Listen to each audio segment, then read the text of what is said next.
welcome to Like It Is and our continuation of our series with three eminent historians about African history and its impact on our lives.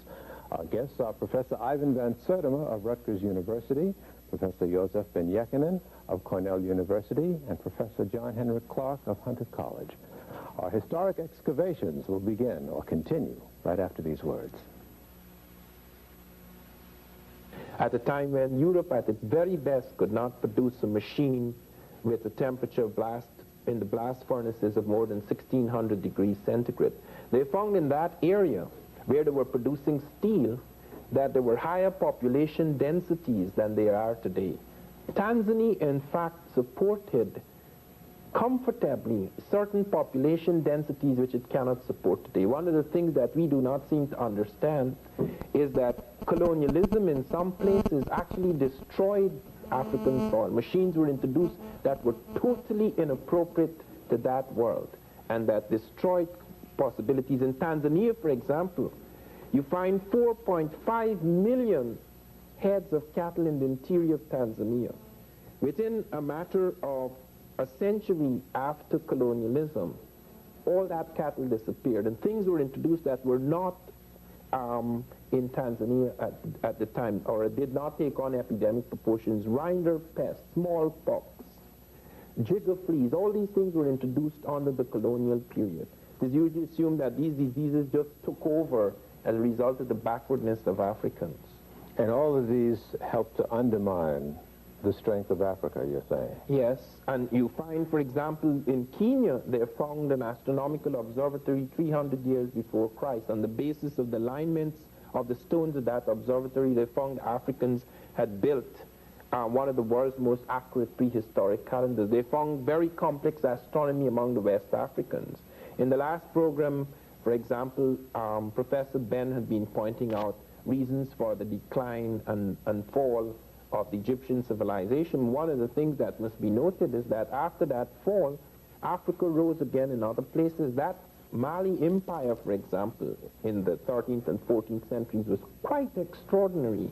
The Dogon, a people among in the Mali Empire, plotted an invisible star, a white dwarf, which we, when I say we, I mean modern astronomy, only became aware of in the 20th century. They not only plotted its orbit and trajectory up to 1990. We have found that our best machines produce the same chart that they produced several centuries ago. Where's the evidence that they did plot this invisible star? Well, Griot and Deitel, two anthropologists, studied the Dogon and found after 16 years what an extraordinary knowledge they had of our, not only of our planet, but of star systems and our galaxy. They pointed out, for example, that this star which they plotted, and I have looked through a powerful telescope, I could not see it, even with that powerful telescope, because even with our best telescopes, it is only visible at certain times. They know. So mathematics must also the mathematics is involved as well as telescopes. The Russians discovered in ancient Africa finely ground spherical crystal lenses. In the excavations they found this, and they have indicated. Where was this was found in Egypt. This was found on the NASA's time, and they have indicated that the Africans were capable of making telescopes. The Dogon kept up a caravan trade with Egypt even after its decline, and could have got this knowledge and refined in it afterwards.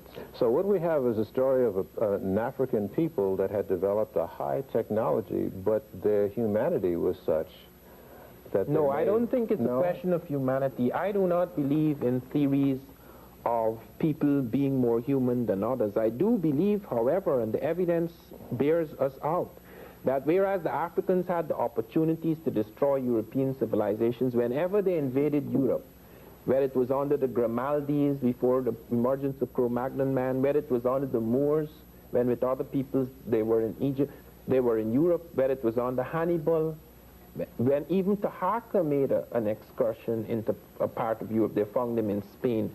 The European profited in all the circumstances. Never was his civilization shattered.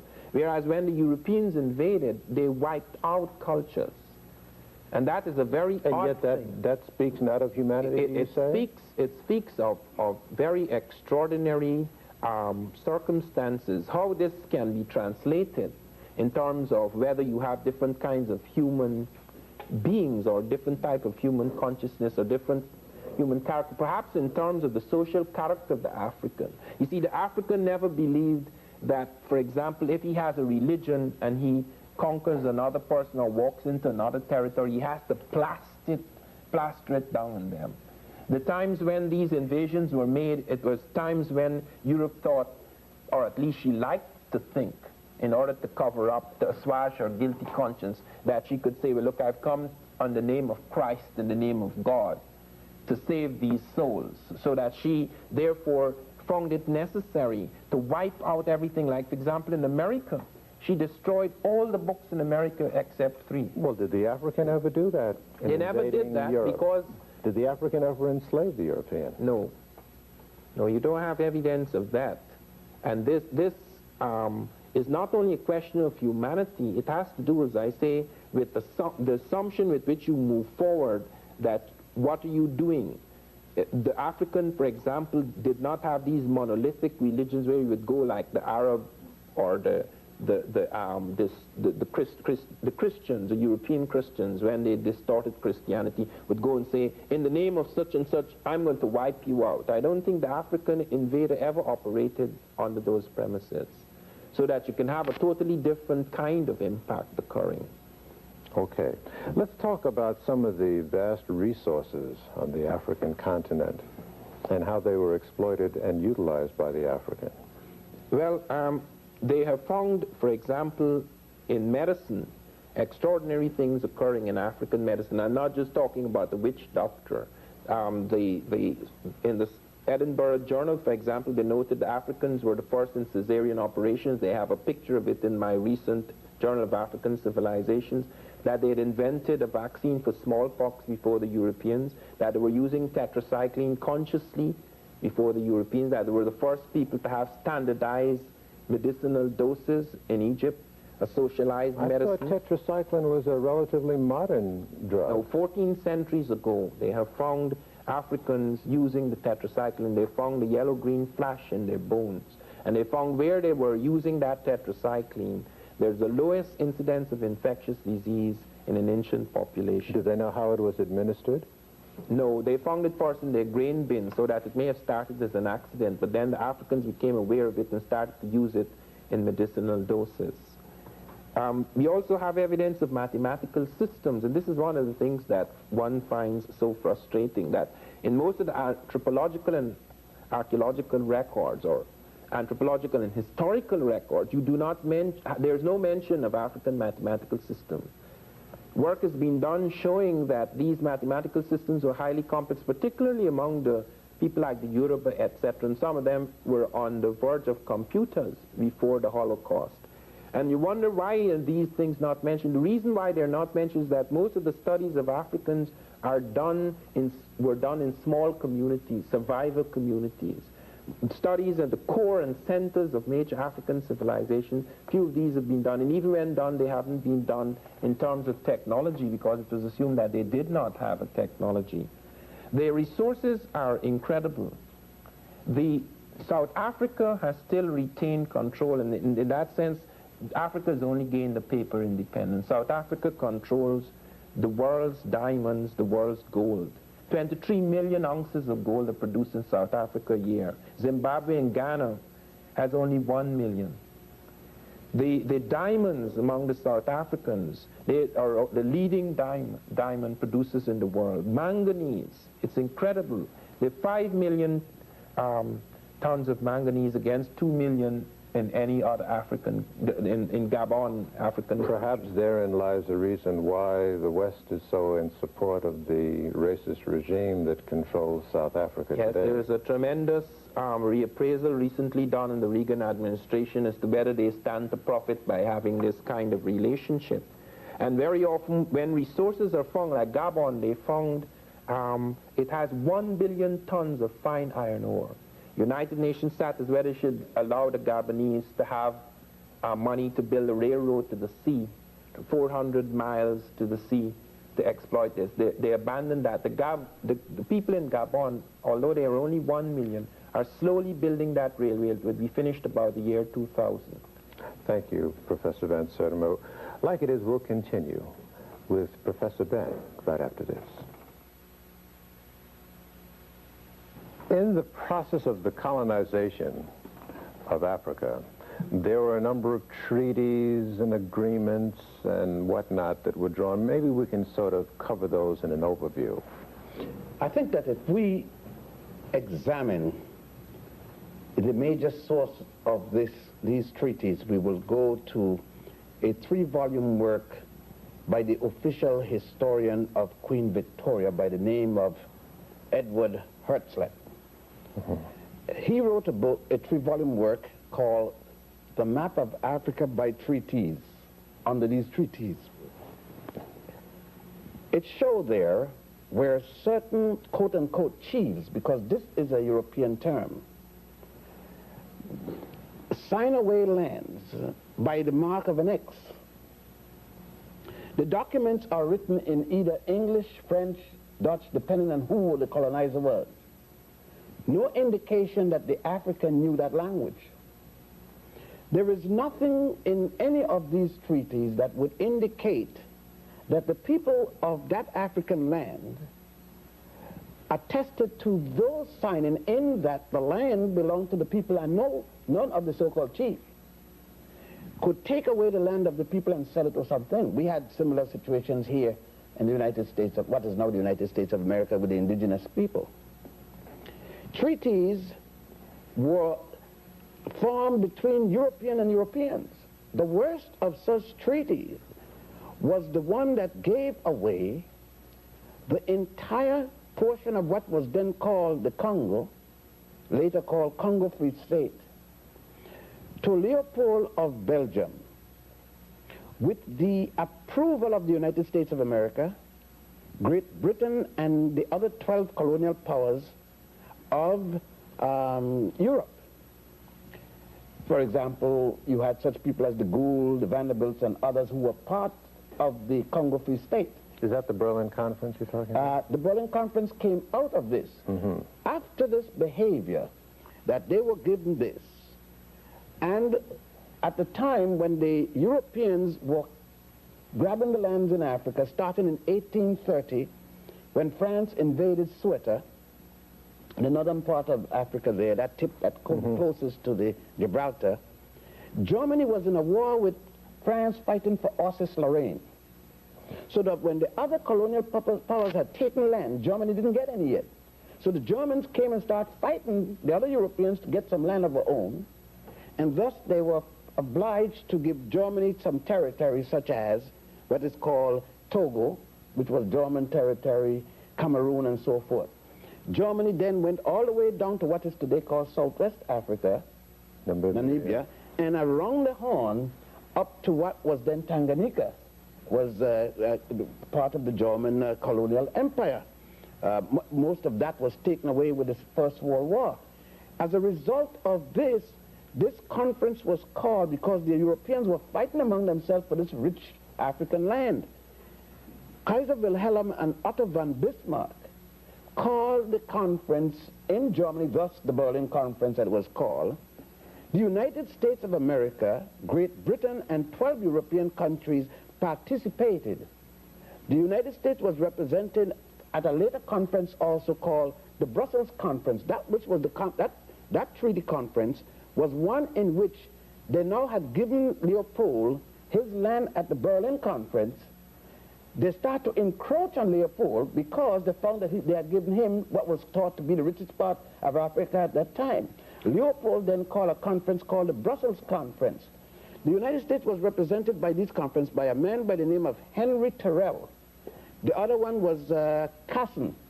Both of them carrying the title Minister Plenipotentiary and Ambassador Extraordinary. So that the United States were participating in the cutting up of Africa, in the colonization of Africa, yet in politics, in political science. We are told in the classroom America had nothing to do.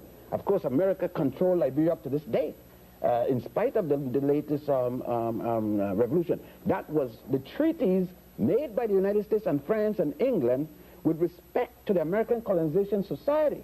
which came out of the aegis of the Congress and the Senate of the United States. The role of Ulysses S. Grant in the Baliwa decision there. Even the United States President Grant took part in such negotiation and such treaty negotiations. So the determination of who got what share of Africa was made by non-Africans. There were no Africans at either the Berlin or the Brussels conferences. Not a single one. And at the time, you had independent African nations. You had Ethiopia, which became independent older than any other nation that you got in the world today. At that period of time, you still had you had Haiti, which had become independent in the 1800s. You had Liberia became independent in 1857. So are you suggesting that all of these treaties, though, that beforehand and afterward, that was struck between Europeans and Africans, the Africans didn't really understand what they were signing away? And those who signed weren't even authorized to do it. Those who signed had no authority, and many of them did not sign anything. They had people on paper who did not exist. And they drew boundary lines according to the river, the flow of the river, according to the lake, and then they made such things. They even had tigers in Africa shown on the map, and tiger is not an indigenous animal to the African continent. Were the definitions of the countries of Africa as we know them now drawn out of these conferences? Every one of the countries that you have in Africa now, without exception, the jigsaw puzzle for lines, boundaries, were established at the Berlin Conference and the Brussels Conference with only minor changes as wars went on, or when out of the Berlin Conference and the Brussels Conference, then came the First World War, and out of that, the documents of that was adopted by the League of Nations. The League of Nations made their own conditions with the treaties they made between Italy. Even before that, when the Italians had invaded Ethiopia for the first time, and defeated in the Battle of Adawa by Menelik II, although he had won, the European powers came together, made treaties to stop Menelik, because Menelik had said he was going to wipe the Europeans from Africa. Then there was that other set of treaties. There were more treaties, again, adjusting the boundaries in the Berlin, as that conference at the League of Nations, which had taken away that land. Adjustments were made. The next body of international body. But let me just interrupt for a minute. In other words, our concept as Africans of Africa didn't have those boundaries. No, sir.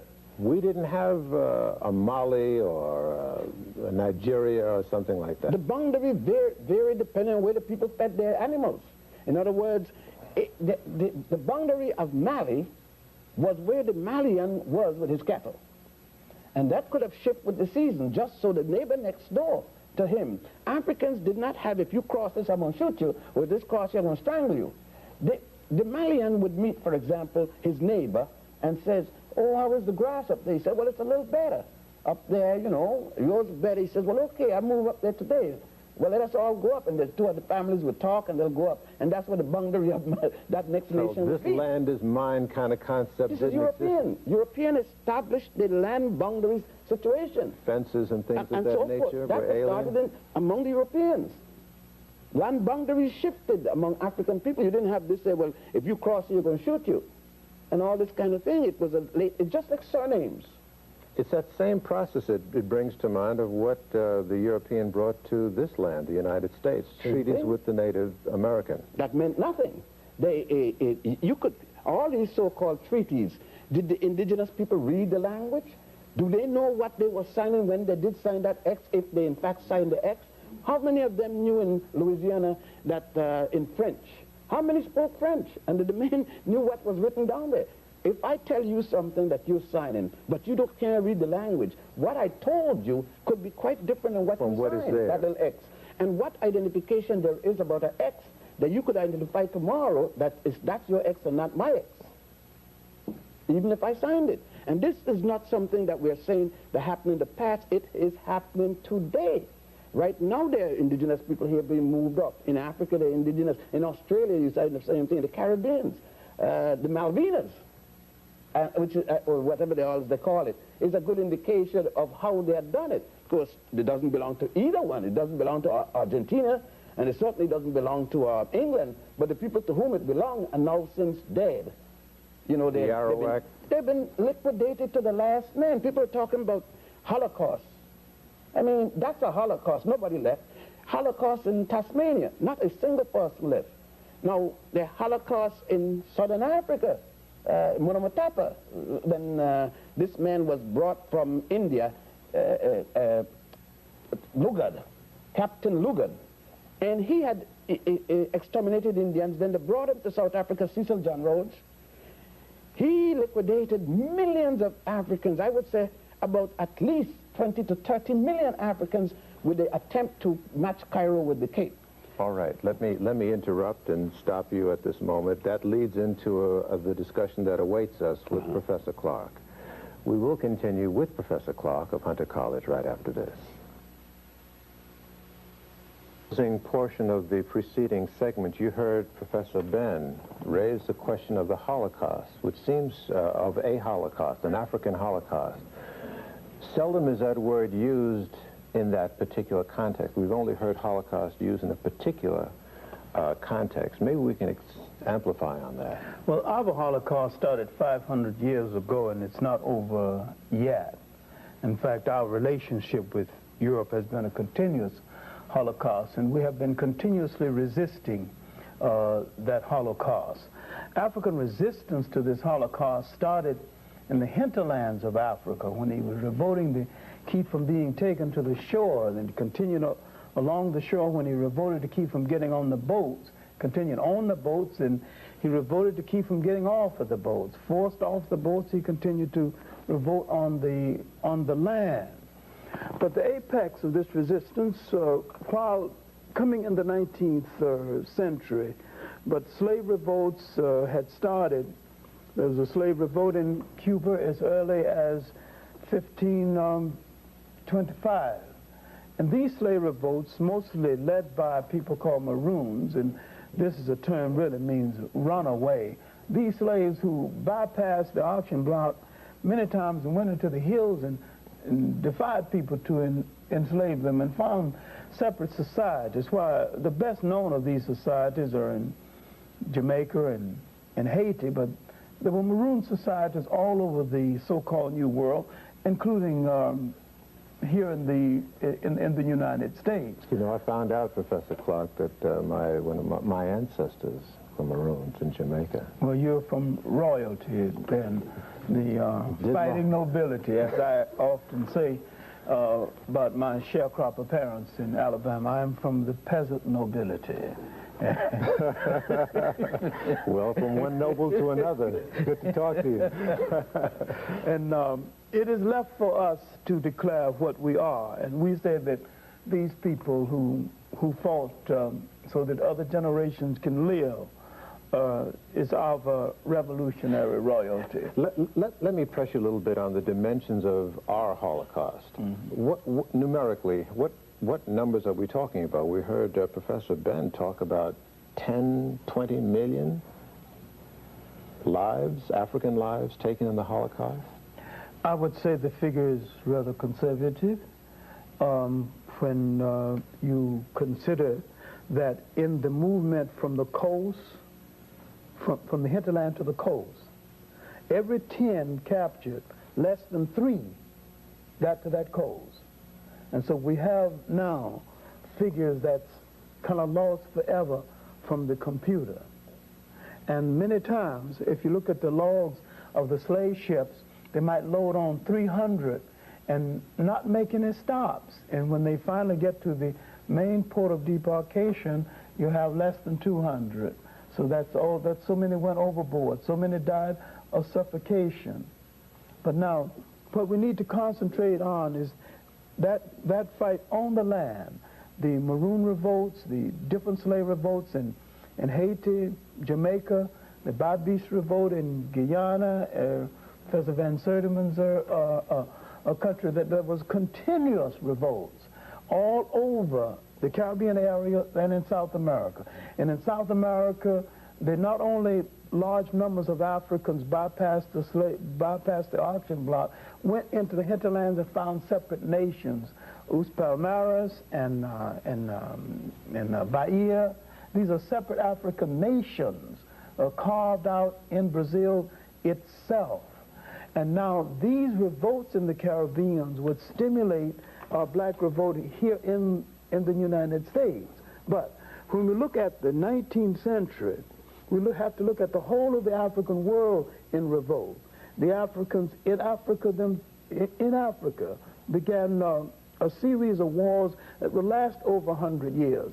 The Ashanti Wars, the Asante Wars, and what is now Ghana started in 1805. The last war was fought in 1901, led by a great African woman warrior, Ye Asantewaa. The Zulu Wars would last far more than that. The wars against the coming of the Europeans started in 1652 when the Europeans arrived. The last war in Southern Africa was 1906. In between our breaks, you were mentioning, in the dimension of the Holocaust, the experience of a particular group. Oh, I was talking about the Herero War in what is now Namibia, then formerly called Southwest Africa. The Germans tried to create a bastard race in this area by cohabiting with the Herero women. What they did not understand is that culturally, the Herero woman never cohabits outside of her tribe or her group, not even with another African. And traditionally, she makes every attempt to bring virginity to her wedding bed. And if she is violated before marriage, it's all one can do to keep her from committing suicide, because she has lost her womanness and have nothing to give to a man. The Germans would drive almost 60,000 of these women out in the Kalahari Desert and say, cohabit or die. And an old king, Mandume, called the Mambas and the Hereros and all the different groups together and said that, in essence, if we let this happen to our women, we are no longer men. We are proud people. We walk the earth carrying the sun on our shoulders. And if this happens to our women without our rescuing them, we are no longer men. We will have to take off the trousers and take care of the children and milk the cows and bring in the bread. And our women will no longer respect us as men. He took about 300,000 people into this war. He lost a third of them, but he rescued those women. It was the honor of that people. And I never forget his beautiful word that if we fail in this mission, we will have to put down the sun from our shoulders and the world will be in darkness. Because we are men, we light up the world. Does it therefore follow that across the continent of Africa, there were coalitions of African people who organized militantly to resist this encroachment called slavery? Not only that, but came together a little better then than they're doing right now, incidentally or sadly. In the Sudan, there were wars stimulated by Islam, led by a man called Muhammad Ahmad, the Mahdi, the holy man, holy man. These wars were lasted from about 1860 to the death of the Mahdi in 1885. Then another Mahdi took over, Khalifa Abdul Hayya, and he was defeated by Kitchener. When he was defeated after 11 years of the independence, this war was reported by a young British reporter named Winston Churchill, and his book on it is called The River War. And he said that, he boasted of killing 50,000 people one evening. See, when we talk about our Holocaust, I guess people should talk about Holocaust the way we talk about fish stories. Those who caught the biggest fish do the most talking, and that means we will have to talk forever, because our casualties would exceed 100 million people, far exceed 100 million people. No people in the history of the world ever sustained such a loss and stayed alive. On that note, we'll break and continue with a collective examination in continuance of our history after this.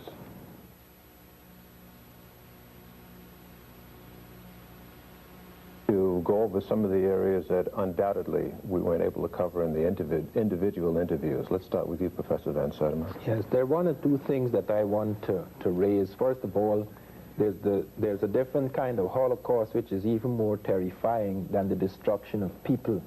Often death can be merciful. There's a nuclear bombing of the African brain.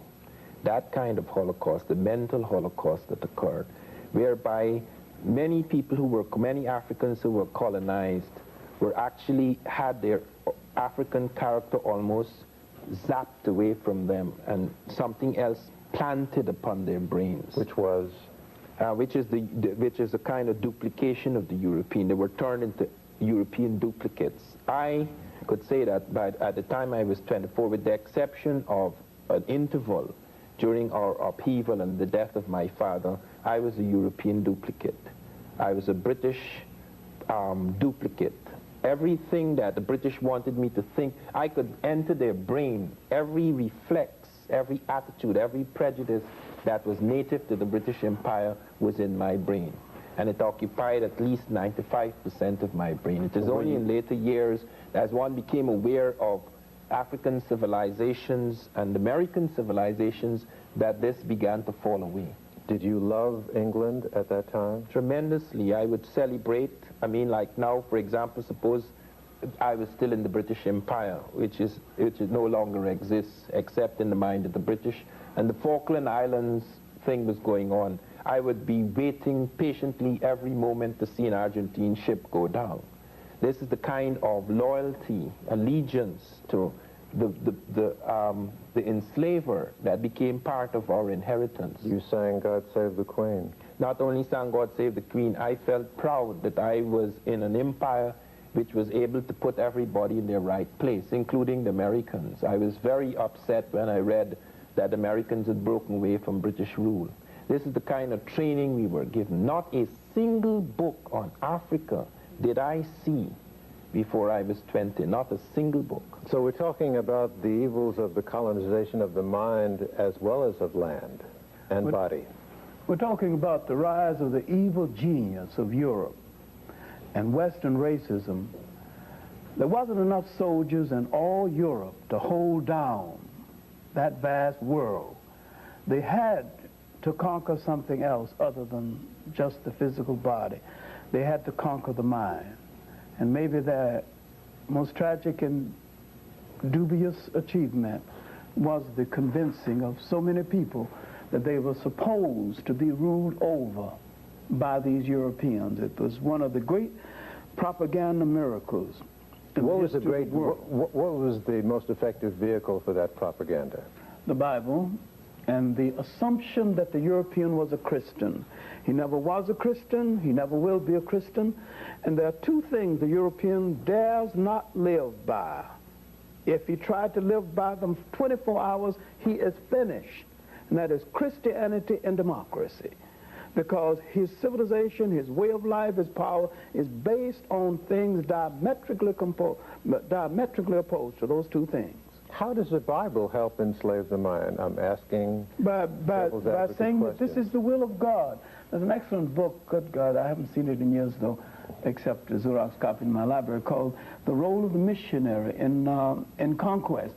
A lot of the land was taken from the African, with the missionary going ahead of the colonizer and telling them it is the will of God that we control this land. A lot of the land, the Kenyan highlands, a lot of land in Uganda was taken over by the church. In fact, the Catholic Church had title over most of the land surface of Uganda and hasn't relinquished it completely to this very day. Christianity was an instrument of colonialism, the handmaiden of colonialism. And I can remember as a little boy wanting to teach the junior class in Sunday school, and I began to look into the great book, trying to find my own people, and I didn't see that image nowhere. I tried to find the word Negro, and it wasn't in the Bible. I didn't know there was no such thing as a Negro, you know. And I looked at the Sunday school lesson, look at all these images, and all these images told me that I was nothing. I was outside of everything in the world, and that all the achievement in the world was done by white people. I go to the basic history books, and I see nothing but white images. I see nothing that endears me to myself or to my own people. Professor Ben, what do you have to say about the missionary position? I should say the practice of missionaries. Well, Wow. I don't have anything good to say, so I could make it by that one statement. And I don't think anyone who knows their African history could compliment the missionaries. First thing is that the assumption is made by Europeans, Billy Graham and others, and I noticed that he's getting his lumps now, for having the courage to say that somebody has practiced Christianity, but I don't know what he meant by that either. But number one, Christianity started in Africa at a place called Alexandria with two people, Pantheus and Boetius. It spread across the North African continent. There were 7 patriarchs, equivalent to the word pope, 27 bishops before it arrived in Europe. An African by the name of Augustine, who made modern Christianity the basis for his writing, Europeans copied. Augustine's books are called, some of them, of the 40-odd books, the Confession that tells you who he was, on Christian doctrines, they laid down the fundamentals of modern Christianity, and the other one called the Holy City of God. It is not only the Bible, Christian Bible, however. The Old Testament, or the Torah, as it is called, speaks of chosen people. A God made a world full of people and select a handful to be the special ones. The Quran and Islam equally. The jihads were brought. Although Ben Habib and Hadsat Kubadi Ben Rabad taught Muhammad ibn Abdullah, who was illiterate in his own language, the fundamentals of the religions that, the fundamentals upon which all three got their beginning, we were told, and still being told, that there is a holy land for us in Palestine or Jerusalem. There's a holy land for us in Bethlehem.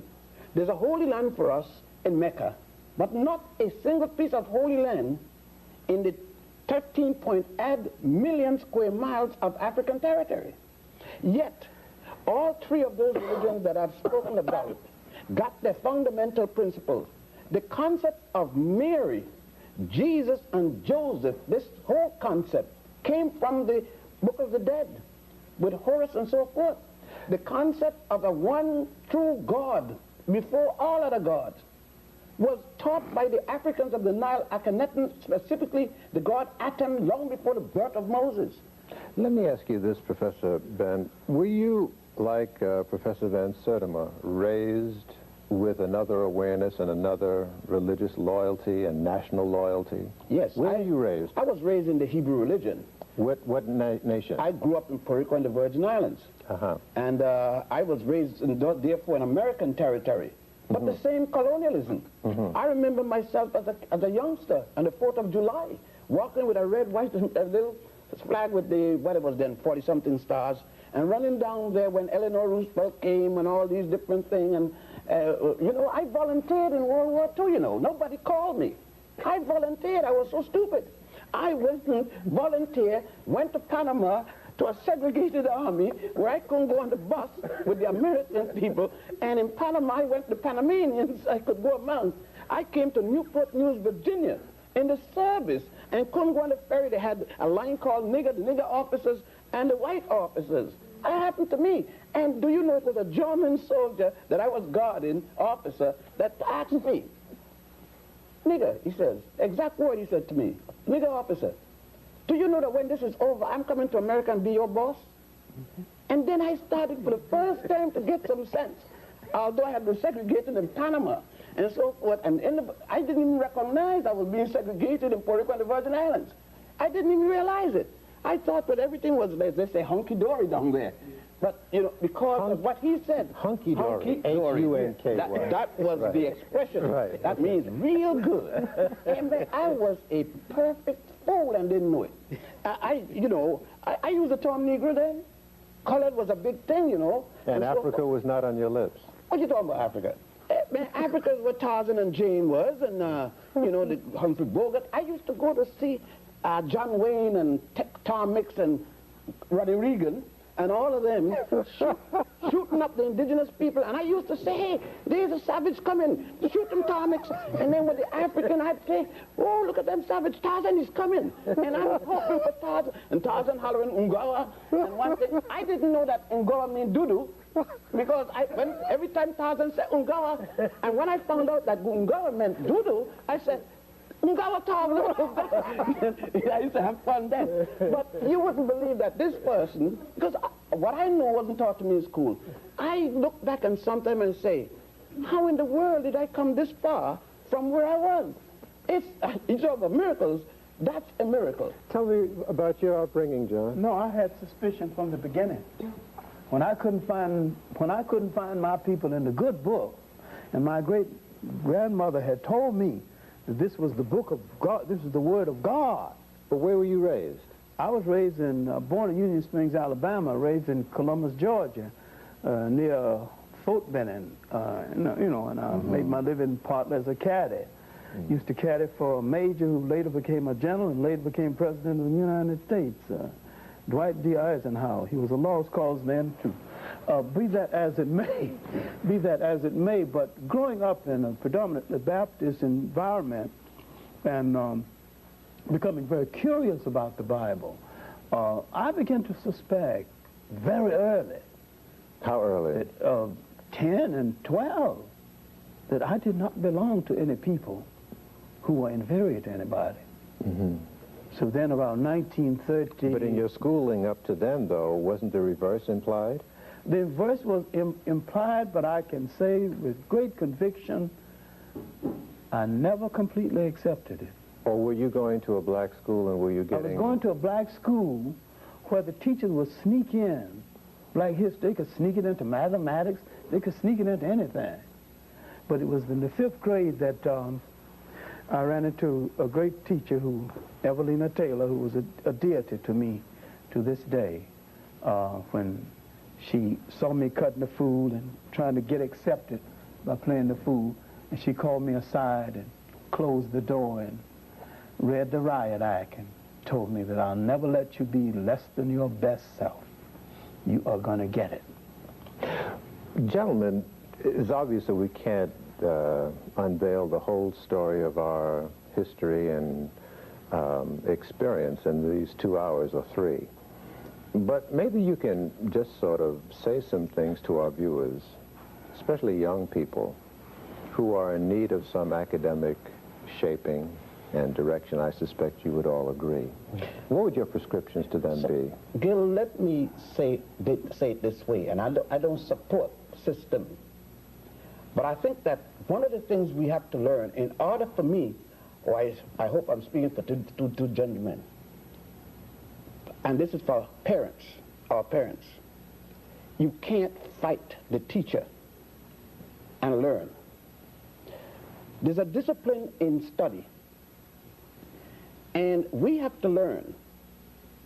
The damage has been done to us and still being done, but we ourselves got to take this. With all the bad things that go in the classroom, and I went through it, you got to be able to count, you got to be able to write, you know what I mean? You got to know science. You got to be able to equate and evaluate. And you can't fight the teacher doing it. Parents can't come down to fight the teacher. Bad teacher, get them out of the neighborhood. We have to go through the principle of educating ourselves. And our parents got to do it. I'm sure your parents did it and other parents did it. There is a discipline we got to go back to.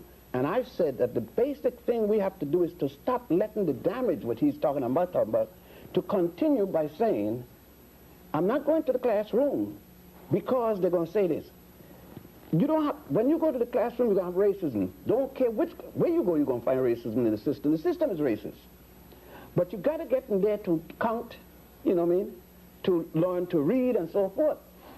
So that you got to get that bad with the good. And lastly, don't care what degree you get in or no degree. Most of us think that degrees make us something. Degree hasn't made me anything. I was a proud man before any degree, and continue to be. A degree only gives you some ways to get in and get a better bread. But if you depend and think that that is it, and we've got to, lastly, I figure, what has happened is, if you, Gil, had taken the attitude, I made it, to hell with everybody else in Harlem or wherever, then we would not be able to express the things that we are expressing to the whole larger community. A lot of us got to stop moving away, far from the other. When we move, remember that the other one is still there. Because I must say something, and then here, and for others, is that if men like Garvey, Malcolm X, Martin Luther King, Paul Robeson, and others had moved away from us, and you notice I use Malcolm X and King. I said Garvey and Du Bois. I said Paul Robeson. What I'm doing, I'm matching people in the same society that may have differed. See, this myth about celebrating King's birthday, but not Malcolm, by asking for a holiday for King, but not Malcolm, but asking for one for Du Bois, but not Garvey. Keep us separate. We have to know that we decide who fought for us and who are our heroes. The larger society can't tell us who they are. Let me say one thing in conclusion. I feel that we have to realize that when we speak of blackness, blackness must stand for excellence as it did in early Africa. Where black, for example, among the Egyptians was the color of divinity. We must not assume, however, that merely because someone is white or European, that they are monstrous because the Western European exploitation. We must not use this simply as a crutch. We have to see it in a certain perspective. It must not be considered as innate to the European, because if it is innate, there can be no change. We have to believe in the capacity for change in the world. The black man is in a terrifying situation. Largely, this is due to the European exploitation into those centuries of history. But if we are to come out of that, we have to change our consciousness as well as the consciousness of those who have enchained us. So we have to change our evaluation of our own blackness as well as our evaluation of whiteness. Yes. What I say to my students is that we have to find that compass that we can use to locate ourselves on the map of human geography. And we must find that clock that tells us our special time of day. We must know what history is supposed to do for you. History has the function of your watch. It divides up time and tells you where you are and gives you a general idea how much time you have to get where you still have to go. History is a kind of a guide and a stimulant. And no matter what you're going to study, even engineering, you need a sense of definition of yourself and relationship to history and how your people related to the history of the world. So history is the bottom line. Yes, and we need to stop thinking of ourselves as a minority, because between the Caribbean islands and Brazil and the United States and in Africa itself, we are the third, if not the second largest ethnic group on the face of the earth. And we've got a piece of geography over there, maybe 13 million square miles, that's ours. And when I say ours, I don't mean north, south, I mean all of it. That's right. Every blade of grass, every grain of sand, and that's the inheritance of our children and their children still to come. And we don't have to go to any Bible to make any claim, because our claim is all prevailing, and the map of that continent is stamped on most of our faces. Let's go to our bibliography list, full screen, and for our viewers. At Kelty and In the Matter of Color by A. Leon Higginbottom, Jr. Professor Clark recommends you read How Europe Underdeveloped Africa by Walter Rodney, Stolen Legacy by George G.M. James. And Professor Van Sertima recommends you read his Journal of African Civilizations, volumes 1, 2, and 3, and African Counts by Claudia Zaslavsky.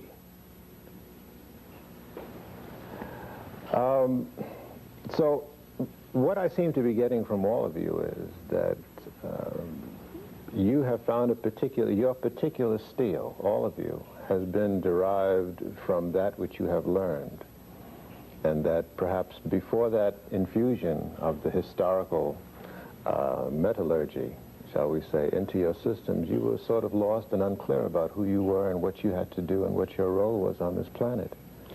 Yes, I would say definitely that my readings and most of my travel, particularly when I went to Egypt, it changed my world. I thank you all. So ends, for a while, our exploration into our history, a history that has shaped the world and supplied the very foundation of civilization and culture. If what you have heard is revelatory, would you call it a archaeological and anthropological period, the pre-dynastic period, the dynastic period, because unfortunately people forget that many African civilizations had dynastic periods besides Egypt or other nations along the Nile. I would also break that up to Africa before the coming of alien peoples. And then I will go on to that, Africa up to the beginning of the encroachment as to the colonial period. And then I will go on to Africa in the current period. Now you could break up African history into various forms depending on what you plan to do. All right, well, let's move swiftly in the limited time that we have. Let's start with the archaeological period. The archaeological period would be that period in which you're talking about the artifacts and fossils. The artifacts, like the stone equipment, stone implements, and so forth, and the fossil period being the human finds. And that will bring us back to the Zinjanthropus period, all the way up to what we would today call man as we know him using agriculture and so forth. Mm-hmm. And how far back in time are we talking about now? Based upon the latest findings, we're talking about at least 3 million and a fraction into 4 million with a fossil called Lucy. And then we're talking to a much later fossil by the name of Zinjanthropus boise. And that will bring us down to about 1.7 million to 2 million years ago. Is there any question about the fact that the first human life occurred in Africa? Is that incontestable? To date, the oldest human find has been in Africa, to date. Now, what will happen tomorrow may be something else. Mm-hmm. All right. Let's move forward. Now, with man coming out of this period, we see him going down the Nile, and the reason we're using the Nile as the example in that the oldest records of human behavior, where the man left his record, has been found in that specific area. Why is that? Well, for many reasons, but the most specific, man along the Nile built in stone. He built in masonry material, and therefore that material outlasts men who were building in wood or other such perishable material. And that's primarily the basic reason. So it's not that in that part of the world, of Africa, that there was a greater expertise or technology or anything like that? Based upon anthropological and archaeological finding, there have been a very old period. For example, in Southern Africa, in Swaziland, there is a 43,000-year-old iron mine found there. So that would indicate, we're talking about 43,000 years, meaning that since we're dealing with historical record, it matches most of the things that we find along the line, and most specifically in Egypt, where we go back to the Sibyllian period. Mm-hmm. The Sibyllian, the first and second period in Egypt will be about 125,000 BC. Back to 300,000 BC. The second period would be 125,000 to 25,000. So in between here, that mine was being used, meaning then that the Africans in the southernmost tip of Africa, otherwise then called Monomotapa, the earliest name when the Europeans came, it was called that, were involved and engaged in iron mining at a time when it wasn't so done in Egypt, because the civilization or high cultures traveled down to Egypt from the central part of Africa, and every archaeological evidence show that it equally traveled down from the central part of Africa to the other tip, the southern tip. So the civilization seemed to have started around the major lakes. Why do the features of the Egyptian, as we see on the stones and whatnot, seem to differ so much from our classic impression of African features? Well, because what has happened is that most of the Egyptians you see in textbooks are the Egyptian pharaohs at the time when Asians or Africans had invaded Egypt, and their people stood on the throne. So that when we say the word pharaoh, a pharaoh could have been one who had come from Asia, like the case of the Hyksos, or from Persia or something like that in the case of the Persian. Or later, it could have been one of the conquerors who had come from Greece or from Rome. Now, the ancient African pharaohs, they seldom show you, if ever, and more so, there is a myth that all Africans have thick lips like myself or heavy nose. There are tremendous amount, millions upon millions of Africans who have pointed features. So that the image of a pharaoh with what is called a Western type or pointed or aquiline nose doesn't mean that that person wasn't an African equally. So, and many of the likenesses of those with African features were destroyed by European invaders? European and Asian invaders, but more specifically European invaders. Or when the nose didn't look the way that they thought it should look, the nose suddenly got broken. It's strange that the Romans and the Greeks, who had more pointed nose, when you go to Alexandria in that part of the museum, not a single nose is broken.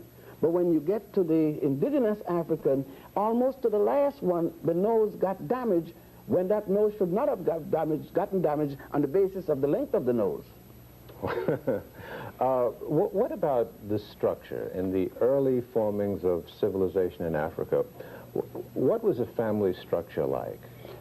Well, in African families, you could say this would be typical. There's some things about the continent of Africa you can't say is typical by virtue of the size and the variations of cultures and so forth. But there are other things you could say was typical. One of the typical things with Africa was the predominance of family value. And you would say that the matriarch society, the society in which one inherits from one mother, was more dominant than the patrilineal society. That doesn't mean, however, that the women ran the society, but that the source of the society, the source of the family, was of the woman. That, for example, the ancient Egyptians made it very clear that for the pharaoh to inherit legally the throne, he had to get it through a woman. Many a times pharaohs would then marry their daughter. Doesn't mean that they had sex relation with their daughter, but they had that legal entanglement which was necessary. In West Africa, we saw the same thing. Was the woman's name passed on in marriage, or unlike what we know, the man's name has to predominate? Well, you didn't, because then since you didn't have family names. You know, this thing about, it started in Germany with, most of the early cultures didn't have family names. The Germans are one of the first to invent this family name business. In West Africa, you see the same thing. The Ashantis, the king inherited his title from the queen mother. I see. You see here, you got it from one end of the continent to the other end of the continent, showing the commonality of culture. Then there was a second thing that involved there, is the interrelationship of family, clan, and village. That the individual, there was no African individual as such. Like we would say in the States, I'm an individual, I'm doing my thing. You couldn't be that type of individual. And that put me to the mind of saying something classical here, is that the myth that prostitution started from the first man and the first woman. I don't know which first man and first woman they're talking about. It's obviously not Africans. Because the African society made it so that there couldn't even be a single woman. You couldn't have a single woman living by herself. All people were attached to family. If a woman became widowed, she either went back to her own family or to her husband's family. You were always attached to someone. Therefore, most of African society started in a communal basis. One was related to one's family, immediate family. then to the clan, then to the village, then to the state. So that each individual had a combination of families one was attached to.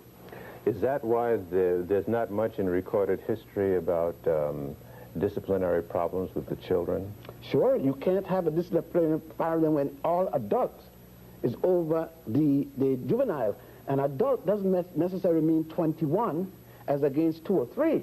Adult could be 3 as against 5, 3-year-old as against 5. It means that you bound to respect the older person than yourself. So that if a family had 10 children, the first child would be the one relating directly to the family. From that first child on, that child will be then carrying down the order, and very rarely the mother or father has to do any of the disciplining. The first child becomes the senior child, right? And therefore the law go down. Now from that child, let's say that the first child now becomes 40, and the parents are in their late 50s, early 60s, and that first child gets married. The authority of these parents still go down to that child and to the husband, on both sides. And it was this kind of continuity that was the basis of the great civilization that came out of our experience in Africa. Yes, that is what was destroyed with the coming of the European and the Asian, that they destroyed, so that the decentralization of the African family and the strength of the African culture that we see now destroyed so much that in Africa we see them imitating everything, and here and the Caribbeans and elsewhere started to be destroyed at that point. And it is at that point that we ought to stop. And when we come back after this break, Professor John Henrik Clark will pick up about that destruction process. Stay with us.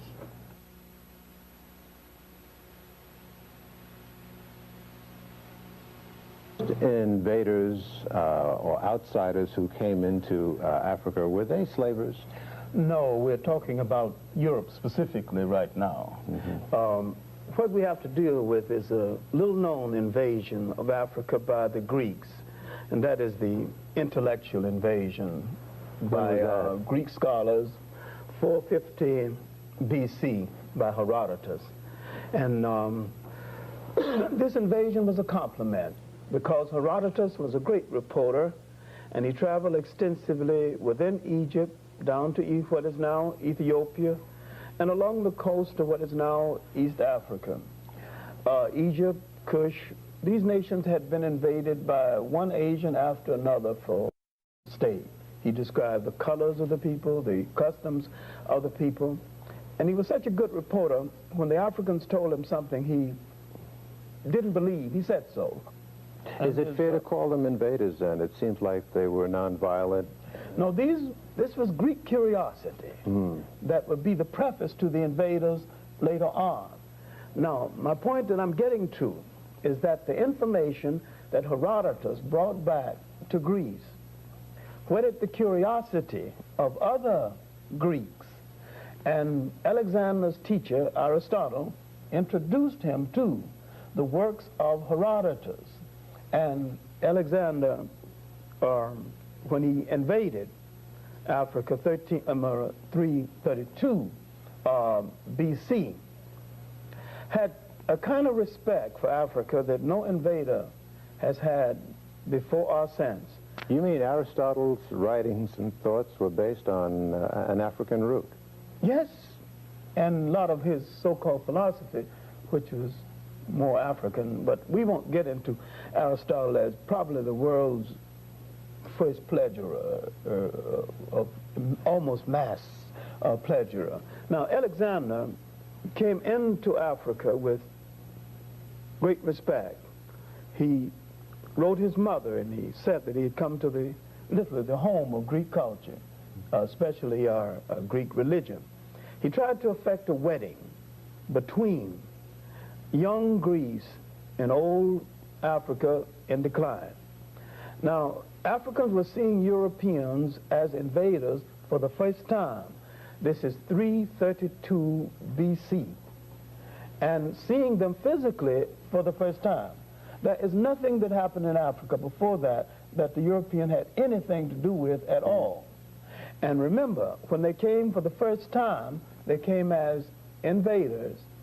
And except for the Alexandrian period that is marginally positive, all relationships between Africans and Europeans from that day to this day has been negative. All right, let's talk about that second intrusion or invasion. Now, the intrusion that would be aggressive would be the Punic Wars. Hannibal's father warned him of those people across that water and told him in essence, you got to take the battle to them before they bring it to you.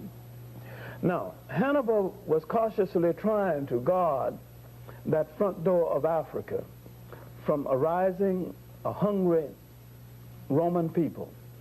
Now, the Carthaginians had good relationship with the people of Sicily. And the people of Sicily did not want to join the other Romans in a fight against Carthage.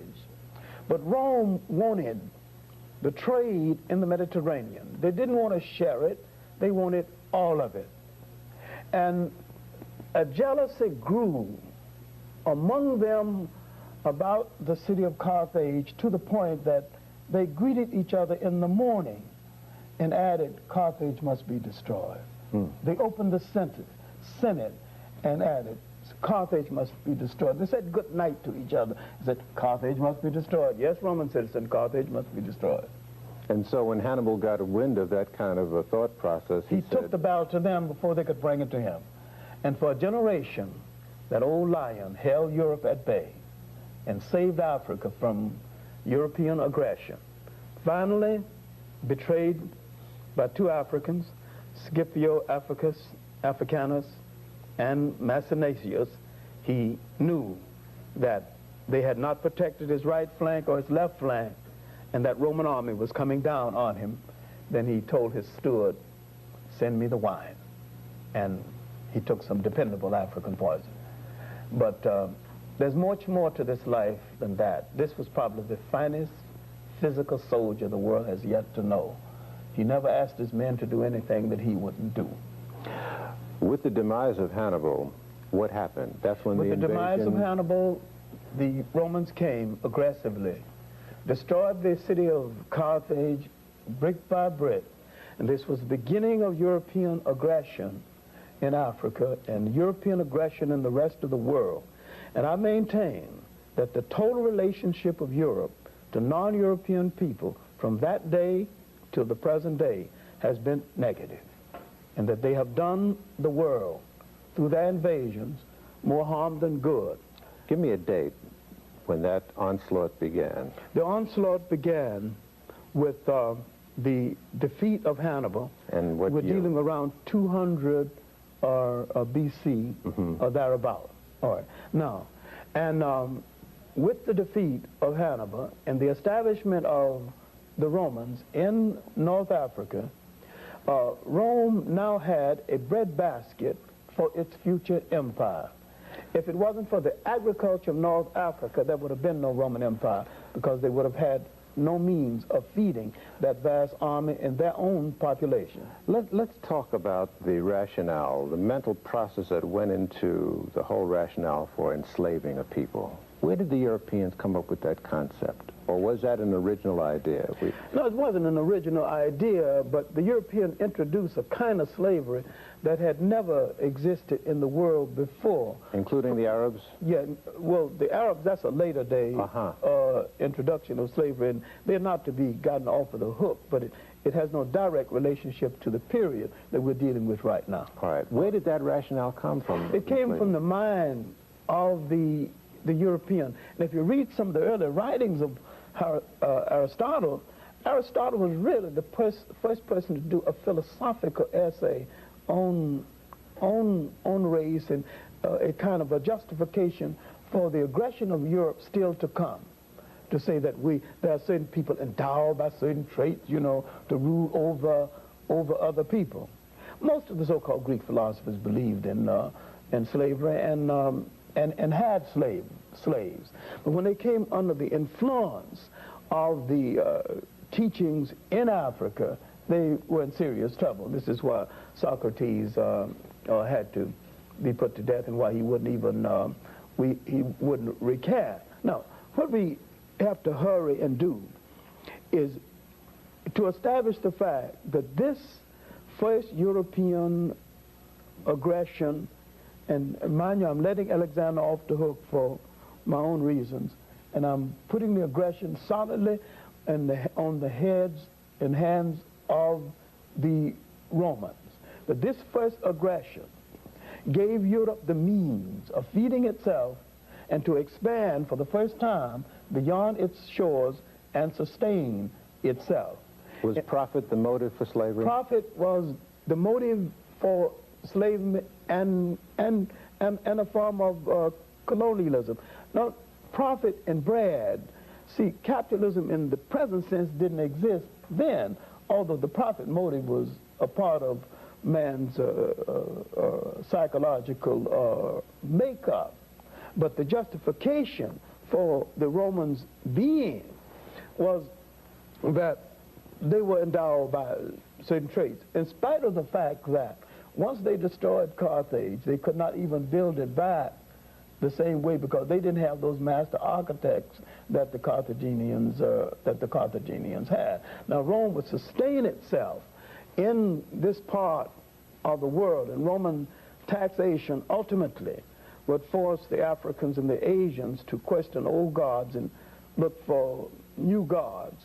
This questioning, this wondering whether their gods had deserted them, would make them look into their folklore, their literature, and bring forth the beginnings, the formal beginnings of a religion that we might later know as Christianity. Not that the religion was new, but that particular formation of the ideas of the religion was new.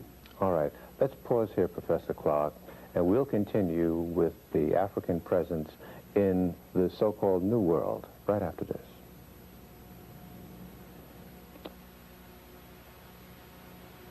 As far as the African presence in this hemisphere, was that premise for coming here economic or what? Curiosity or what?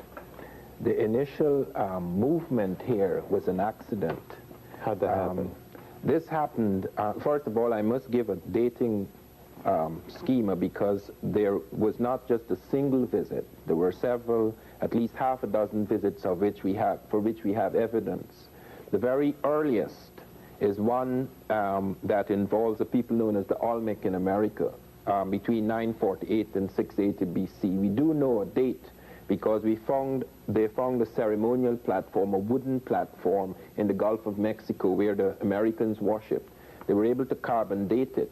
They found 4 of a dozen stone heads with African features rooted in the wood of this carbon dated platform, and they were able to give it a dating of 814 plus or minus 134 BC. Now that is a very interesting date indeed, because that is a time when something very unusual was happening in the old world in Africa. A war was going on, both a hot and cold war, which lasted a very long time between the powers of Asia under the Assyrians and the Egypto-Nubians. I say Egypto-Nubian because Nubia and Egypt were linked in that period, very strongly linked in fact, because the Nubians had, from about the 22nd dynasty, they were involved with Libyan powers in Middle Egypt, and then they moved up and took control of Egypt from the Mediterranean right down to Khartoum and beyond. And in this period, the military and commercial navies were moving west of the Mediterranean towards the Atlantic.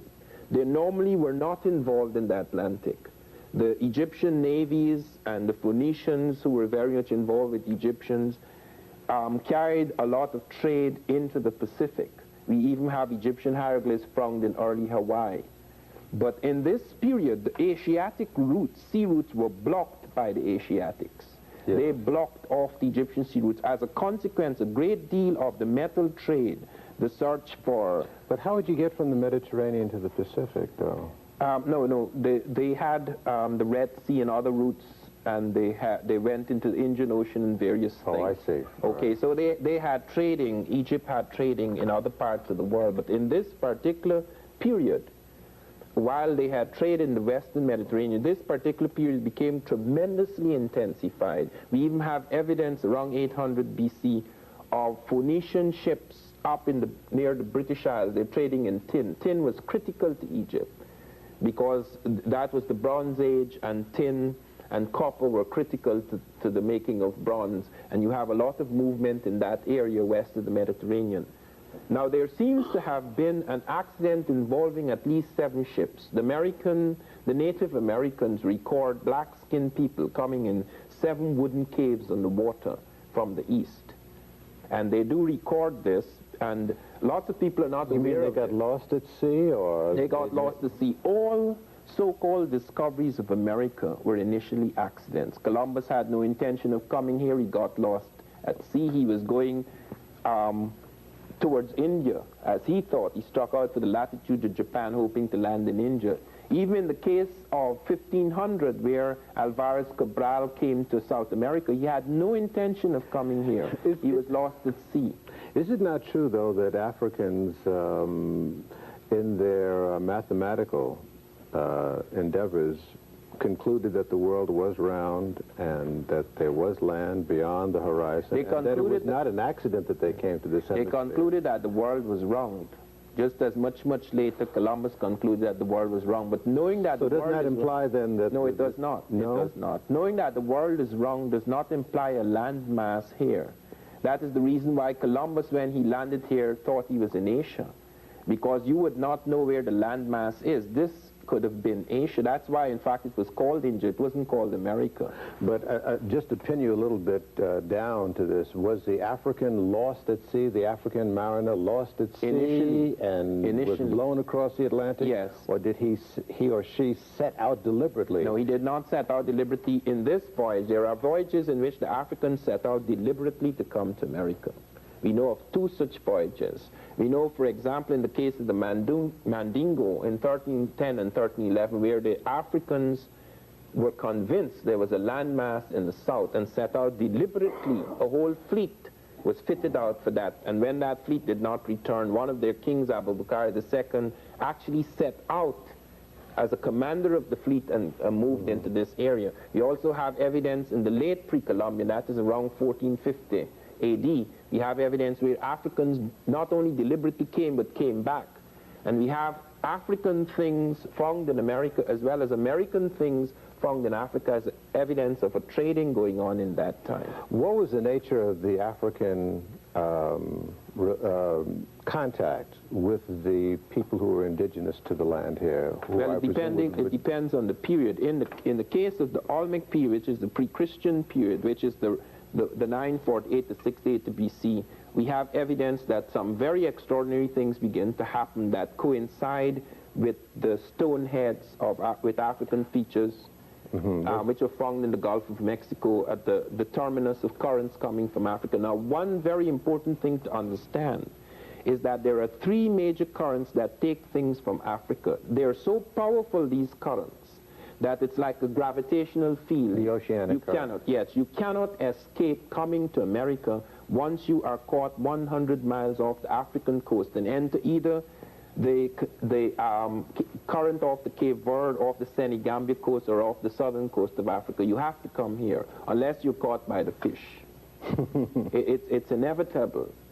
And in fact, I do remember when I was a boy, when I was about 11 years old, I lived most of my early boyhood was spent on a river, the Essequibo River, which opens out onto the Atlantic.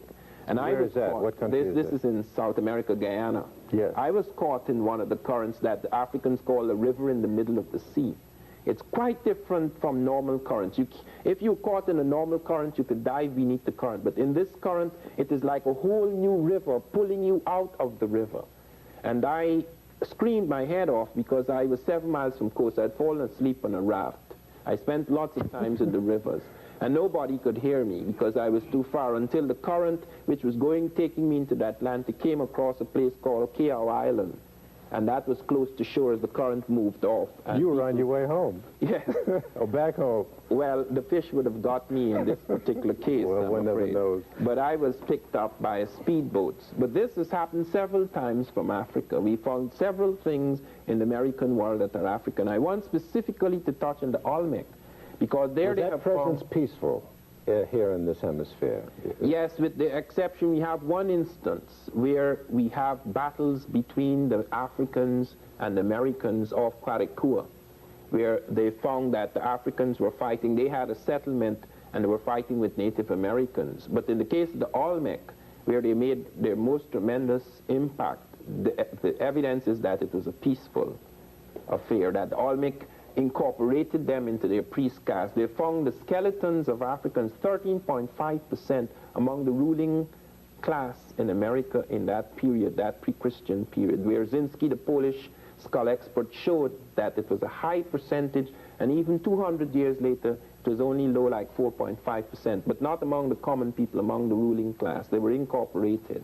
In this return voyage process that you described using these currents, were any Native Americans brought back to the African continent? Yes, we have evidence of a Native American village in North Africa. We have evidence of an accident occurring the other way in the circular current. This is, of course, late pre-Columbian, before Columbus, but just about 50 years before Columbus. We also have something which has been checked out of something around 62 BC, where 7 American Indians seem to have been shipwrecked off the coast of Europe, and they were picked up by the Germans, the Suavians, and they were taken to the Romans and given as a gift the Quintus Metellus cellar. And we have, they came in an osier boat Mason's osier. But they also found the American pineapple in the ruins of Pompeii, which could have been brought in by those shipwrecks. Okay, let's stop here, Professor Van Sertima. Let's take another break, and then we'll continue with a collective look at African history right after this.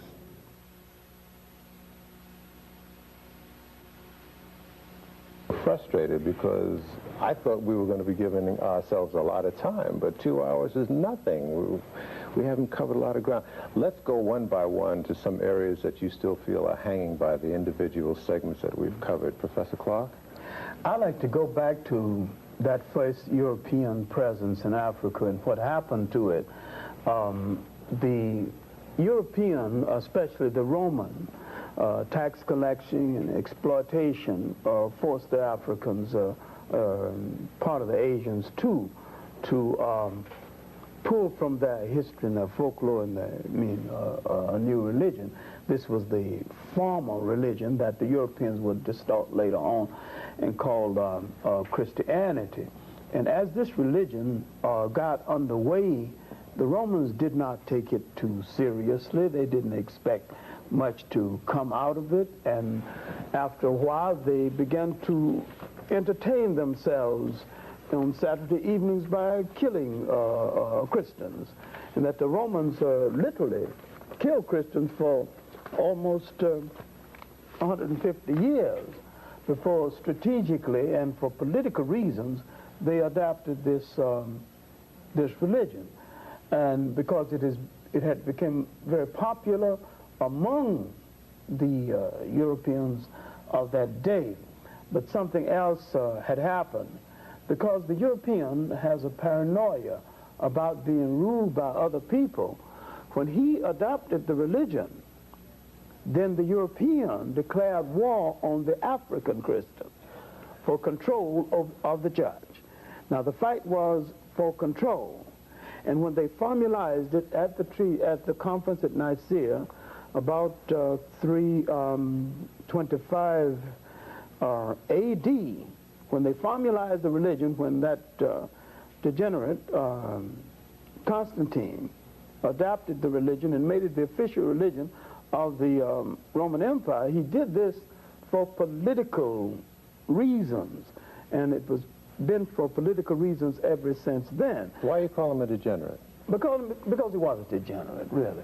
The man was unspeakable, degenerate. With naked women hanging around the court and, fornicating all over the place, and then he switching from one to the other until these people called the Essens sold him on this religion. In fact, Catholicism was set in motion by Constantine, a degenerate, and Protestantism was set in motion by Henry VIII, another degenerate. That's hard, but I stand by it as a teacher of history. I stand by the word degenerate as as applied to those two men in relationship to the religion. But that's not the point I'm getting to. No, I was just... The main point that I'm getting to is that the assumption was that Christianity would hasten the decline of the Roman Empire, would halt the decline of the Roman Empire. But it hurried the decline of the Roman Empire, because this religion did not fit the temperament of the Europeans then, does not fit that temperament now. They simply could not live by a religion as placid, as kind, as humane as this. And they had to establish power by violating it. But about 600 or thereabout, the management of the church had so disgraced the religion until the people in this area began to ask some serious questions again, and a camel driver, who later to emerge as the Prophet Muhammad, first asked for reform. Failing to get reform, he asked for the making of a new religion. And with the help of Zayd bin Harith and Bilal, two Ethiopians, he brought Islam into being. And Islam, as a military force, pushed the Europeans back into Europe, and they would not emerge until the 15th and the 16th century as a power threat to the rest of the world again. Professor Ben, what was there in the African character that allowed this invasion process to take place? I don't think we could say it's allow, because the point is this, that what had happened, the Greeks coming and the Romans coming into ancient Africa was the last phase of ancient Africa. We have to look at the fact that as early as 1675 BC, which would put the Africans in their 13th dynastic period, may I state that the period of time I'm speaking about now, there is no Adam and Eve. The Adam and Eve theory is introduced into the world by the Hebrews, or Haribu. The first of the Haribu, or Hebrews, is Abraham. He isn't born until that same 13th dynasty, meaning then there is no Judaism, thus there is no Christianity, thus there is no Islam. Yet the Africans along the Nile had already religion, the worship of the god Ptah, P-T-A-H. Subsequent to that, the worship of the god Amun-Ra, the worship of Amun-Ra's son Osiris, and so forth, and Osiris's son Horus. The fundamental laws of behavior, of morality, of ethics, long before the 10 Commandments, these 10 Commandments coming from these laws, called the negative confessions. And now, in that 13th dynasty, for the first time a non-African people would come in there. Most of the major things that you have in Africa are already constructed. The major pyramids. What I am saying, before there was an Adam and Eve mentioned anyway, the pyramids that you see at Giza were already constructed. That's in the 4th dynasty. The pyramid of Saqqara, the step pyramid, was already constructed in the 3rd dynasty. Now, those people who were the first to come in as conquerors were Asians, not Europeans. They came in 1675, calling themselves Hyksos under the leadership of a man called Salatis. They were eventually forced out by the Thutmosis and others, Hatshepsut, etc., Thutmosis' daughter. The next thrust of Asian invaders, not people that was asked to come in with weaponry, they came in and under the Assyrians. When? That would be in 714. At the time when they came in, the Africans from Ethiopia was ruling Egypt, the Ethiopians were ruling. Now, they came in as a result of, under the leadership of a man called Ashurbanipal. They were repulsed, these Asians from Assyria, repulsed. And then came another group of Asians, the Persians, now called Iranians. The Persians came in under Cambyses, who was replaced by Darius in 525. But the Persians were so bad in terms of their behavior to the Africans there in the delta. All of this has happened in the delta, They are not penetrated upwards in the southern part of Egypt, which is up. See?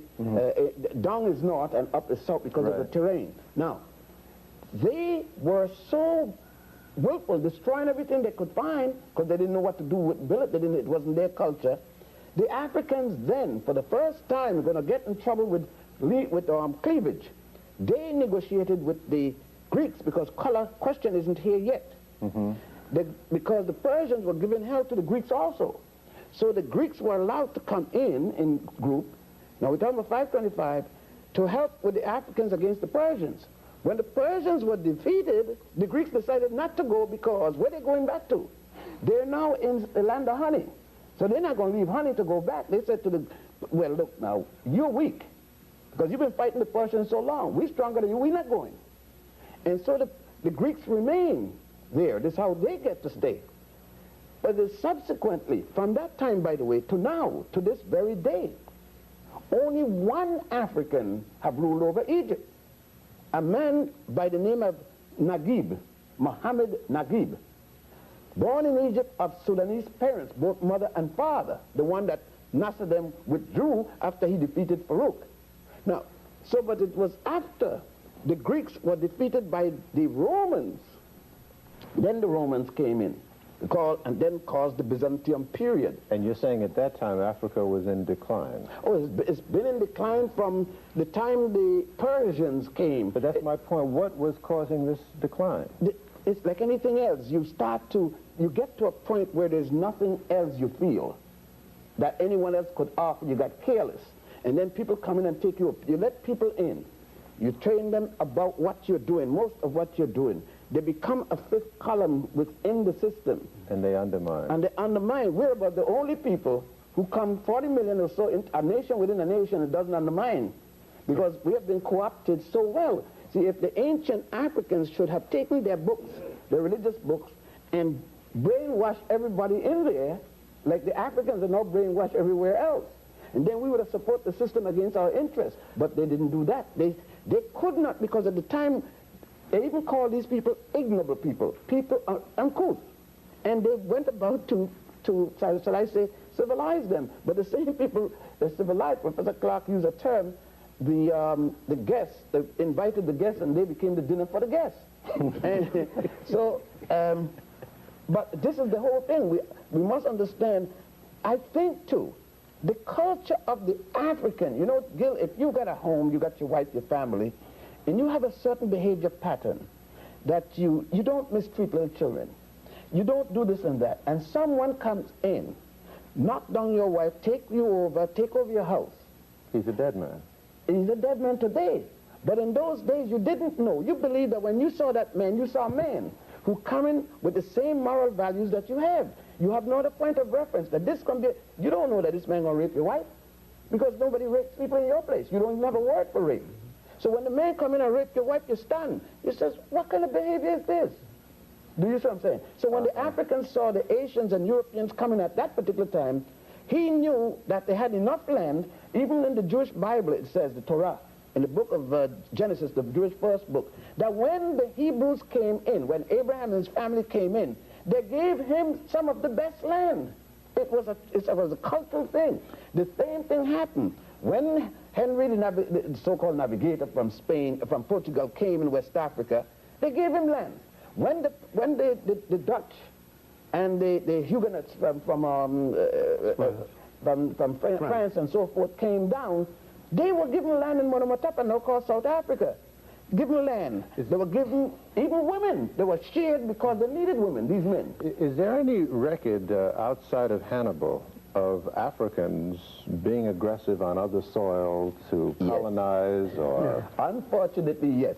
Africans went all the way to the banks of the Ganges as fighters and carried into India, and that is where you get your Dravidians from. A group of people in India still called Dravidians, some of them in now Malay and so forth. Which Africans were those?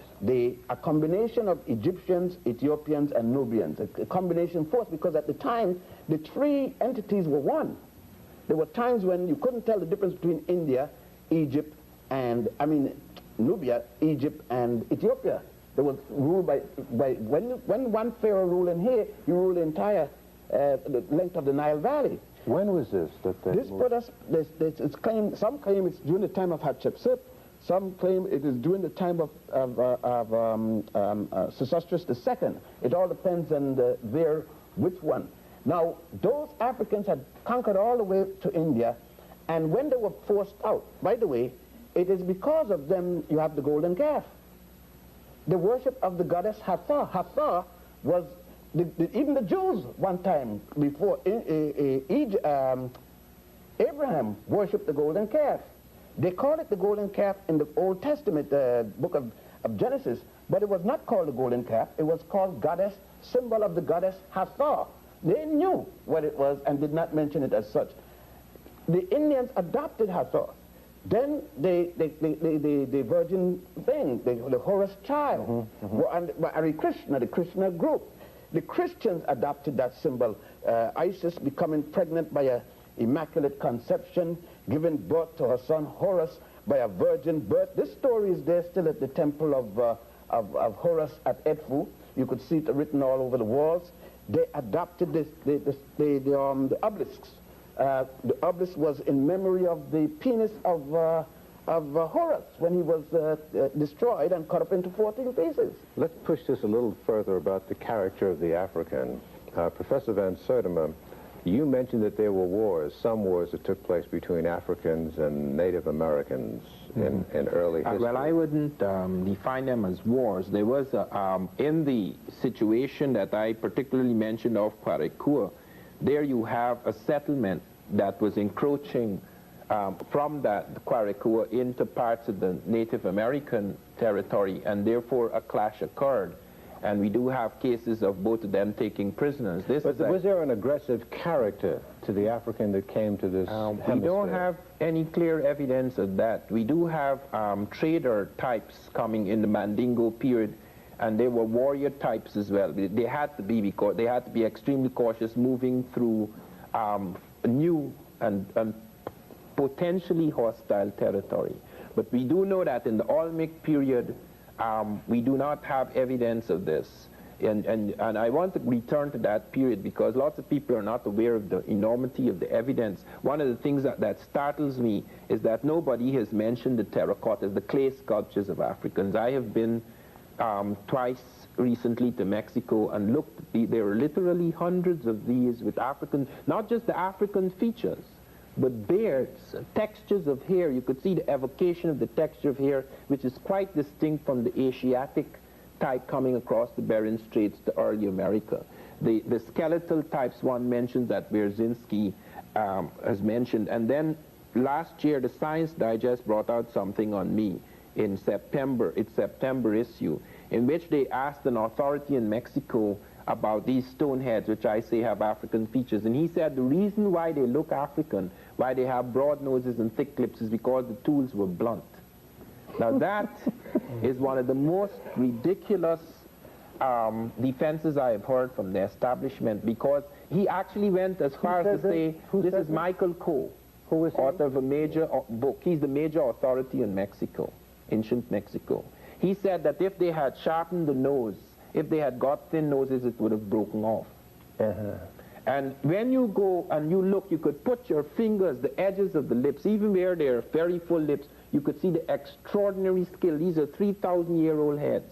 They're done with fine tools, because close by you can see figures done in stone with a different type of nose, different types of lips, the Native American type. And I wanted to ask, when I was first told of this by Boyce Rensberger, who wrote the article, if you asked Coe if they use blunt tools to make these types, and they then sharpen their tools to make the native types. Let me just intrude for a minute, gentlemen, and just go to our viewers for a minute and let you know that it is now almost the end of the hour, and as promised, we want to bring to you a full screen, as we call it, bibliography list of materials that you can go to for more information. From Dr. Ben, he recommends that you read The Destruction of Black Civilization by Chancellor Williams, African Origins of Civilization by Chek Diop, World's Great Men of Color by J.A. Rogers, and Black Men of the Nile and Family by Professor Ben Yochannan himself. Professor Clark recommends that you read African Glory by J.C. DeGraff Johnson, Capitalism and Slavery by Eric Williams, Before the Mayflower by Lerone Bennett, and Slave Trade and Slavery by John Henrik Clark and Vincent Harding. And Professor Van Sertima recommends that you read Africa and the Discovery of America by Leo Weiner, or is it Weiner? Weiner. Weiner. Unexpected Faces by Alex von Warthenau. Ancient Egyptians and Chinese in America. And Chinese in America? Yes. By R. Jarasboy. Jarasboy, excuse me. And They Came Before Columbus by Ivan Van Sertima. Mark that well, and if you want more information, I know we're going to get swamped. I hate to make this offer, but I've got to do it in the interest of your interest. If you want us to give you that bibliography, write us and let us know, and we'll supply it for you. In the few moments that we have remaining, what then are we saying in the broad canopy that we've only really skated across about the whole involvement of the African character on this planet? It has tended to be, for the most part, as I can delineate from you, non-aggressive. And humane. And more than just... How would you respond to somebody, though, who would say, no, that's a racist statement, and you're... No, it's not a racist statement. It's an honest statement. And the victims of racism have a difficult time being racist. And I wish somebody would remember that, you know, when the victim responds to racism and responds to the negative attitude toward his own people, he's not racist. I'm saying that the African character, the African personality, has given the world a kind of humaneness in his relationship to other people that can rarely be found cannot be found at all among the Europeans. That's it for this hour. We will continue with the final chapter next week. Be sure to tune in. We'll catch you then. Thanks for joining us.